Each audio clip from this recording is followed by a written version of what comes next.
네, 이번에는 미니 총선급으로 치러지는 국회의원 재보궐선거 격전지로 좀 가보겠습니다. 평택을 후보 5명이 격돌하고 있는데요.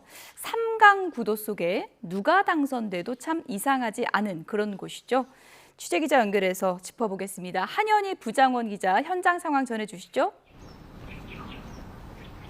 네, 이제 본투표 종료까지 1시간가량 남았습니다. 투표 모두 마치셨나요? 오전부터 평택의 새로운 중심지 고덕 국제 신도시 한박산 중앙공원에서 평택을 선거 상황 전해드리고 있는데요. 이번에도 정치부 부장원 기자와 함께 관련 내용 알아보겠습니다. 후보자만 5명인 평택을 이번 재보궐선거 최대 격전지란 평가가 나오는 이유 먼저 짚어볼까요? 네, 말씀하신 것처럼 무려 5명 중량급 정치인이 몰린 핫플레이스란 점이 클 것 같습니다. 우선 더불어민주당은 이재명 대통령이 직접 영입했던 이른바 명픽 후보 김용남 후보를 내세웠습니다. 국민의힘에서는 평택을에서만 내리 3번 당선됐던 유이동 후보가 나왔고요. 여기다 나머지 세 후보 모두 당대표 맡고 있습니다. 조국혁신당 조국 후보, 진보당 김재현 후보, 자유와혁신 황교안 후보까지 이름값만 치면 재보궐선거에서도 수익권을 다투는 쟁쟁한 대진표입니다. 네, 이 쟁쟁한 후보 5명이 나온 것도 주목받는 이유지만 역시 친문 황태자로 불리는 조국 후보의 국회 입성 여부가 향후 여건의 권력 지형과 관련 있는 만큼 최대 관심사겠죠? 그렇습니다. 뭐라 해도 조국 후보 법률권 유력 차기 대권주자의 한 명입니다. 친문 황태자를 넘어서 이번 선거를 통해 지도력과 존재감을 다시 증명할 수 있을지가 관전 포인트가 되고 있습니다. 이번 선거에서 광주와 전북 군산 등 호남 출마도 고려했었는데 결국 오자구도 다자구도의 평택을 출마를 선택했습니다. 어려운 싸움인 만큼 거대 양당 후보를 꺾고 국회에 입성한다면 영향력이 커질 거란 분석 자연스럽게 나오고 있고요. 반대로 당의 구심점인 조국 후보가 낙선할 경우 민주당과의 합당론이 지렛대가 사라질 거란 평가도 있습니다. 네, 여론조사 추이는 초박빙 접전이 이어졌습니다. 저희가 여론조사 공표 금지 블랙아웃 기간 직전까지의 결과들을 정리해 봤는데요. 민주당 김용남, 국민의힘 유이동, 조국혁신당 조국 후보가 모두 20%대 득표율로 오차 범위 안 박빙 구도를 보였고 황교안, 김재현 후보도 무시하기 어려운 지지율을 보여왔죠. 그렇습니다. 여러 후보가 지지를 고루 받고 있는 상황인데 달리 말하면 뚜렷한 한 명의 강자가 없어서 끝까지 승자 예측이 어려운 상황입니다. 이렇다 보니까 진영 가릴 것 없이 선거운동 기간 내내 단일화론이 끊이지 않았습니다. 하지만 양쪽 다 결국은 무산됐습니다.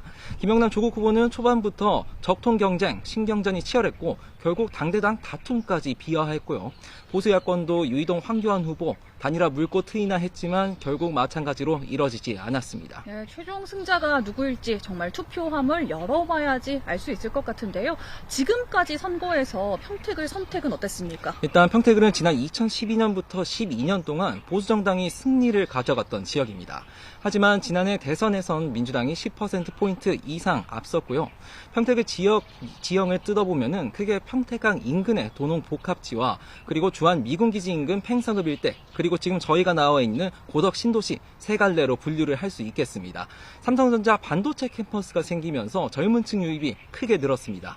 유권자 2명 가운데 1명이 20대에서 40대 사이 젊은 층인데 이렇게 하나의 지역구지만 유권자는 하나로 묶을 수 없는 상황이어서 예측이 더 어렵다고 봐야 할 것 같습니다. 네, 새로운 정치 1번지다. 대한민국 정치의 축소판이다. 이런 얘기가 나올 정도로 정치권 반응은 뜨거운데요. 실제 투표 열기로도 이어지고 있습니까? 전국적인 이목이 쏠린 데 반해서 평택을 유권자 표심 차갑게 가라앉은 모습입니다. 근데 재선거가 열리는 평택을 지역만 콕 집어서 투표율이 따로 집계가 되지는 않는데 평택 전체 투표를 보면 큰 흐름을 짚어볼 수 있겠는데요. 네. 일단 오후 4시 기준으로 평택 투표율 46.3%입니다. 경기도 전체 투표율 51.9%보다 5%포인트 이상 낮고요. 또 시장이 무투표 당선된 시흥시에 이어서 경기도 최하위 기록했습니다. 이런 흐름은 사전투표 때부터 나타났는데 표를 줄 후보를 못 정한 부동층이 그만큼 많았다. 이런 해석도 나오고 또 반면에 후보 간의 경쟁이 과열되면서 중앙정치에 민감하지 않은 유권자들의 반감을 키웠다. 이런 해석도 있습니다. 네, 최종 투표율이 얼마나 끌어올려질지가 성패의 관건이 될 거로 보입니다. 네, 박빙인 만큼 한 표 한 표가 소중한 상황입니다. 아직 투표하지 않은 분들 지금이라도 꼭 투표 참여하시고요. 후보들 모두 가장 초조한 순간일 것 같습니다. 오늘은 어떻게 보내고 있습니까? 네, 우선 유이동 황교안 후보 일찌감치 오전에 본투표를 마쳤고요. 나머지 법여권 후보들은 사전투표 첫날 투표를 하고 이후 라디오 인터뷰나 SNS 통해 최종적으로 투표를 독려하고 있는 상황입니다. 네, 출구조사 발표 이제 얼마 남지 않았죠. 출구조사 발표까지 지켜본 다음에 이후 저녁 늦게 본격적으로 개표가 시작되면 각당 선거상황실이나 선거사무소로 찾아서 개표 절차 살펴볼 것 같습니다. 네, 가장 궁금한 건 역시 언제쯤 결과가 나오느냐일 것 같습니다. 평택을 당선자 윤곽 언제쯤 나올 걸로 예상됩니까? 네, 확정적으로 말씀드리기가 참 어려운 상황인데 총선이나 대선과 비교해보면 지방선거 투표용지도 찍을 사람도 참 많으셨죠. 지난 총선부터 투표지 숫자를 사람 손으로 일일이 세는 수검표 절차까지 생기면서 더 시간 길어질 것 같습니다. 일단 저희 나와 있는 평택의 지역은요, 전해드린 대로 박빙 승부로 득표수 차이가 적은 만큼 내일 새벽 3, 4시쯤 당락이 결정될 거란 전망에 힘이 실리고 있는 상황입니다. 네, 막판까지 초접전 양산에 이어진 평택을 전해드린 것처럼 결과는 다른 곳보다 늦게 나올 가능성이 커 보입니다. 아직 투표 참여하지 않으신 분들 늦지 않게 소중한 투표권 행사하시고요. 마지막까지 YTN과 함께 해주시기 바랍니다. 상암동 나와주십시오.